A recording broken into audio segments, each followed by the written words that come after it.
Good morning or evening or whatever time of day you happen to be watching this. Today we're going to be going over geologic resources. And what I want you guys to do is look around wherever you're sitting and think about all the things that you have that are made from materials that come out of the earth. And I'm just going to give you an example of something. So this was a quote from a visitor to the National Mining Museum in Leadville, Colorado. And they said, "I work with computers. Mining doesn't affect me." Well, let's see how truthful that statement is. According to the US EPA, the average desktop computer contains over 36 elements, all of which have to be mined. And if you're using a laptop or a tablet or a smartphone, that requires even more because of the transmitters that are in there.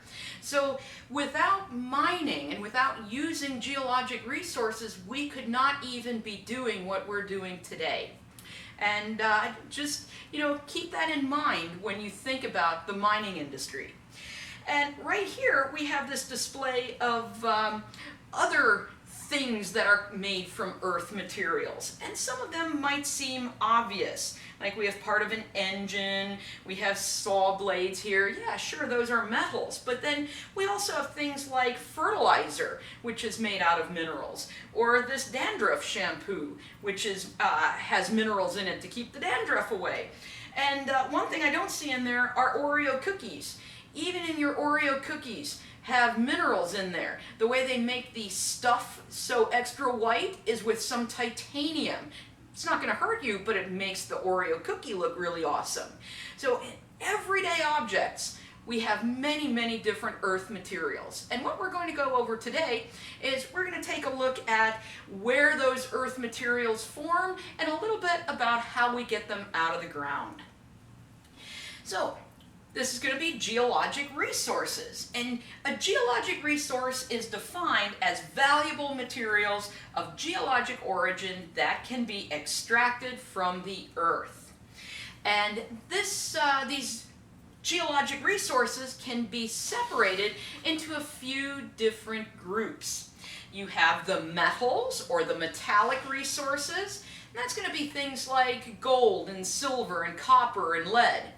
Then you have the non-metals, which are also known as industrial minerals, and those are things like gemstones, which in addition to being used for pretty jewelry, they're often used for abrasives. Industrial minerals can also be things like limestone, which is used to make concrete and cement. We also have energy resources, and that includes anything that we use to make energy, like the electricity that's being carried to your house. And then there's water. And water is such an important resource to us. We're not going to talk about it today because it has its own special lecture. Now, just to give you an idea of how much of these different resources we use, this comes from the Minerals Education Coalition, and this is basically every American born in 2017, how much stuff they need. And of course, this is averages. It's like if you live for the average amount of time and you live in the average amount, the average house, and you buy the average amount of cars. So, some people will use more, some will use less, but it does give you an idea of just how much stuff you end up using. And some of it is quite interesting, like 355,000 pounds of coal to make electricity, or 968 pounds of copper to bring that electricity to you, and to make your computers work and things like that. Another thing with minerals that's important to think about is where we get them from. Now, what this diagram, this chart is showing is the U.S. net import reliance for different commodities. And in this blue, the farther over it is, the more blue there is, the more we completely 100% rely on that from imported places. And the less blue you see, the more we rely on domestic sources.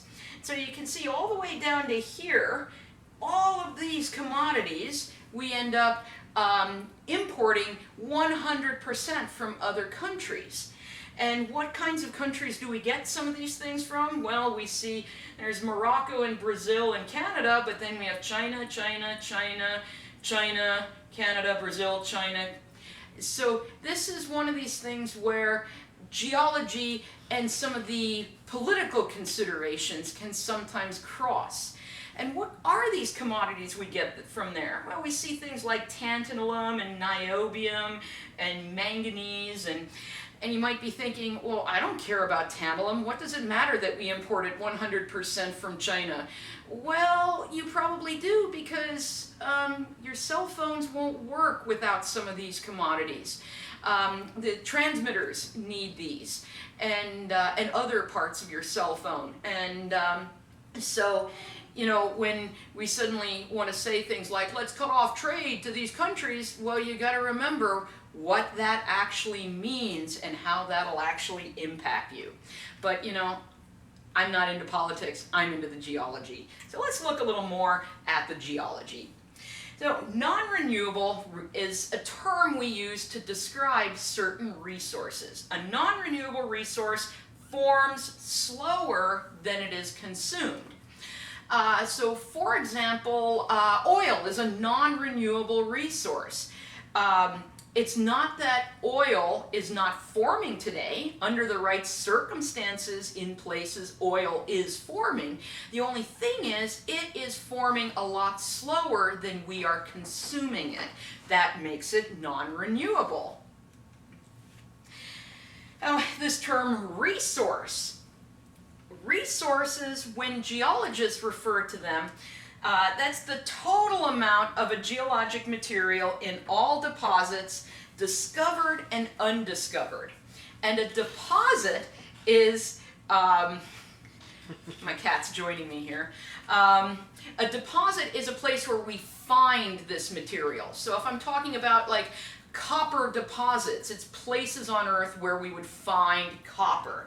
And if I'm talking about copper resources, that's all of the copper all over the planet, whether we have found that deposit of copper or we haven't. You might be asking me like, well, how have we not found it? I mean, we've looked all over the planet. Well, in fact, we haven't. There's places like under the ice of Antarctica and Greenland, and then there's these, world's covered, 70% with water, and we haven't actually explored those oceans that much. And so down there, there's probably copper deposits that exist, but we don't know about them. So those would be the undiscovered resources that we have. So in any case, when a geologist says resource, we're talking about all of that particular thing on the planet. All of it, whether we know about it or not. Now that is different from what geologists consider a reserve. Let's say we're talking about copper reserves. Well, that would be the discovered resources, the ones we know about, and then on top of it, they have to be economic to extract. We have to be able to make money getting that out of the ground. Because, you know, we do have to pay for equipment, we have to pay for workers, we have to pay for moving the stuff around. And so this is not something that happens for free. And so in a reserve, the material that we're looking for is concentrated enough that we can make money getting it out of the ground. And that's the big difference between resources and reserves. Resources are everything. Reserves are just the stuff we know about that we can economically extract. Now, what are we extracting out of the ground? The physical thing that we're getting out of the ground is called ore. Ore is rock that contains this desired mineral in economic concentrations. This is iron ore. Many, many rocks have trace amounts of iron in them, but not all rocks are going to be considered ore. This is ore because the iron is concentrated enough that it is economic to extract. And this actually comes from a mine where I used to take my students to.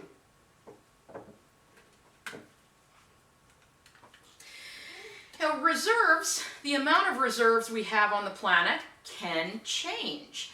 And there's many different things that can affect whether something is a resource or a reserve. However, if you really just look at it, it kind of boils down into three big things. And one of them is simply economics, right? The whole supply and demand of things. Many years ago, when I first started teaching economic geology, the price for a pound of copper was something like 70 cents. Today it is, Paul, do you know what it is today? 2 something? It's like $2.40 per pound. That's a big change. So there are many places that could not make a profit. We're not economic mining copper at 70 cents a pound, but now that the price has risen to $2.40 a pound, now maybe we can make a profit off it. And so basically the demand and the supply and just what's happening in the markets can affect whether something is economic or not. But then there's also technology. Sometimes we get new technologies developed that make it cheaper, that make it less expensive to extract things out of the ground.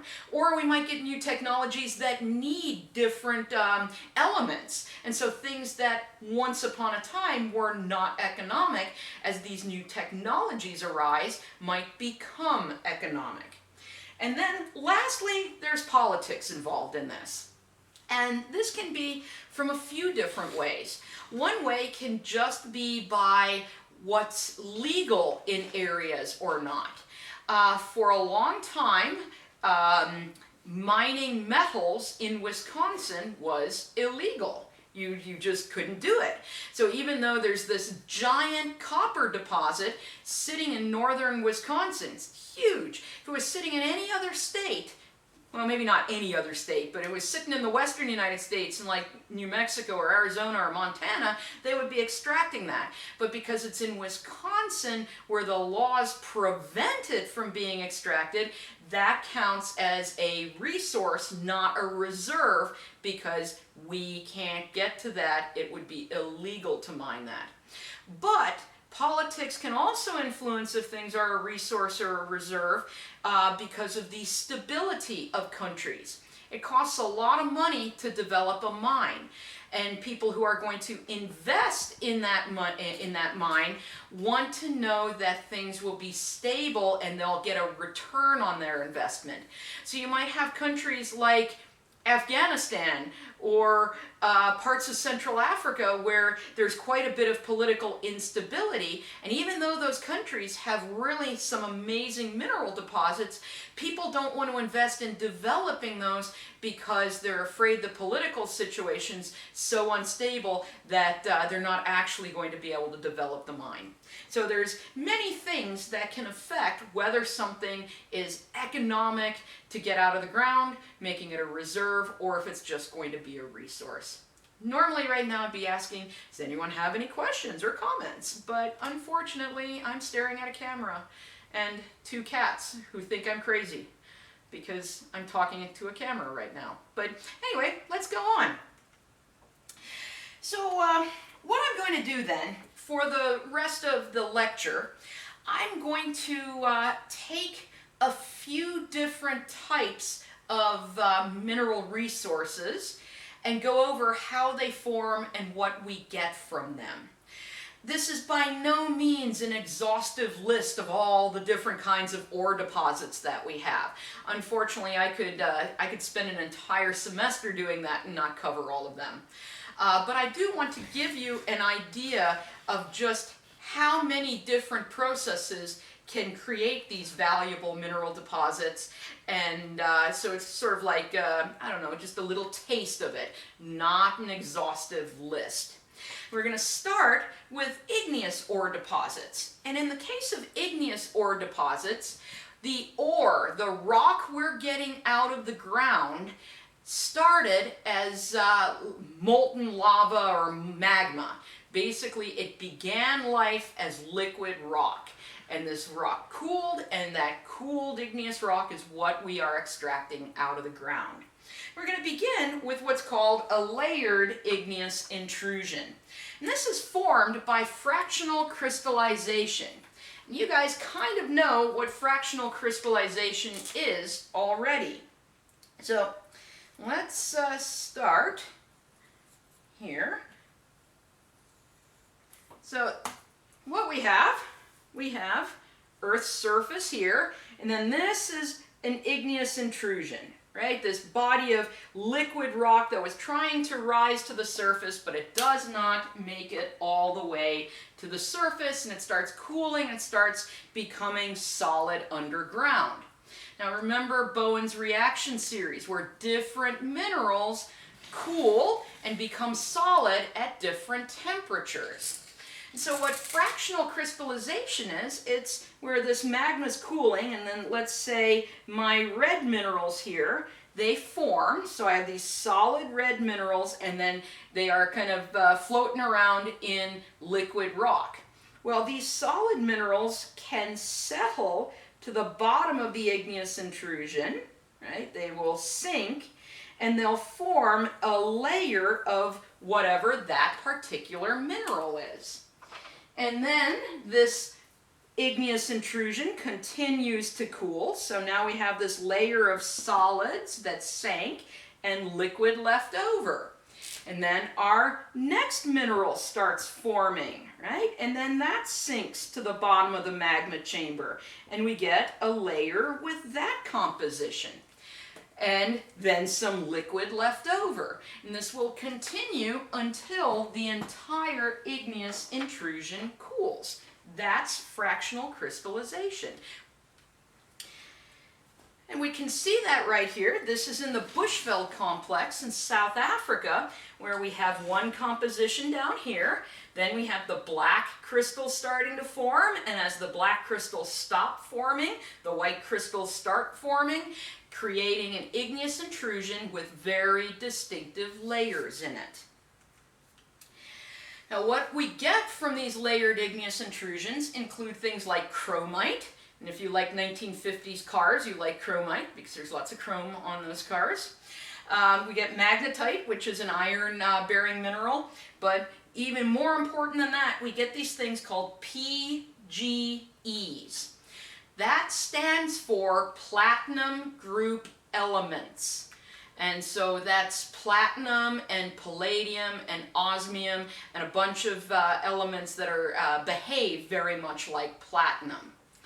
And platinum is very valuable, and some of you might be like, yeah, I've got some sparkly platinum jewelry, but actually all of you have platinum because platinum is used mostly as a catalyst.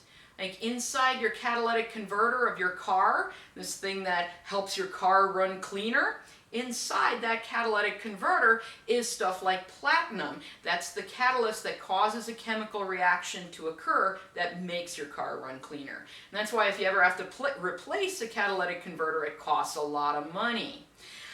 In addition to the catalytic converters in your car, oil refineries use catalysts like these platinum group elements as they are refining the crude oil into different substances. So that's our layered igneous intrusion. I showed you a photo from the Bushveld complex in South Africa, but we do have one in the United States. It's called the Stillwater complex, and it is in Montana.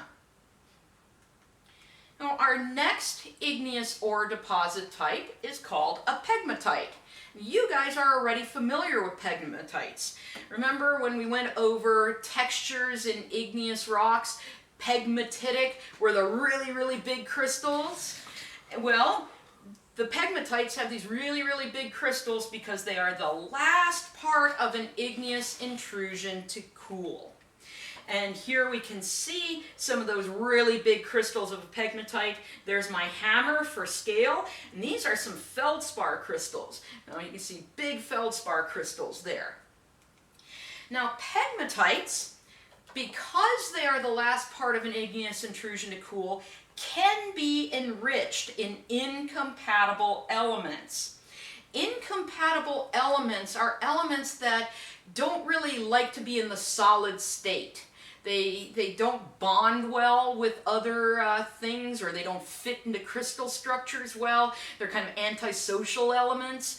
And so what happens as the igneous intrusion cools, because these guys want to stay in the liquid, they hang out in the liquid as long as possible, and then at that last part to cool, that's where they're all hanging out, and then they are forced to cool and crystallize. And that's why pegmatites can be enriched in these. Now, some of these incompatible elements include things like lithium, beryllium, tantalum, niobium, rare earth elements. That's what REE stands for, rare earth elements. So in addition to these things like these rare earth elements and the lithium, you can get some gemstones created in pegmatites. For example, many pegmatites have beryl in them, and you might like to have some beryl jewelry. And when I say beryl, you're probably like, I don't want beryl. But see, beryl jewelry, if you have gem quality beryl that is blue, we call it aquamarine. And what is it? If it's green, it's emerald. Yeah, so, and if it's green, it's emerald. So hey, if you get gemstones from this. Now, of course, we do have many pegmatites in the United States. I showed you a picture of one here from New Mexico, but there are pegmatites throughout the northeastern United States and western United States. Other things that we can get from pegmatites are feldspars. Feldspars are used in making ceramics, and then micas, those minerals everyone likes to peel apart in Mineral Lab. Okay, so we'll get back to this in just a few minutes.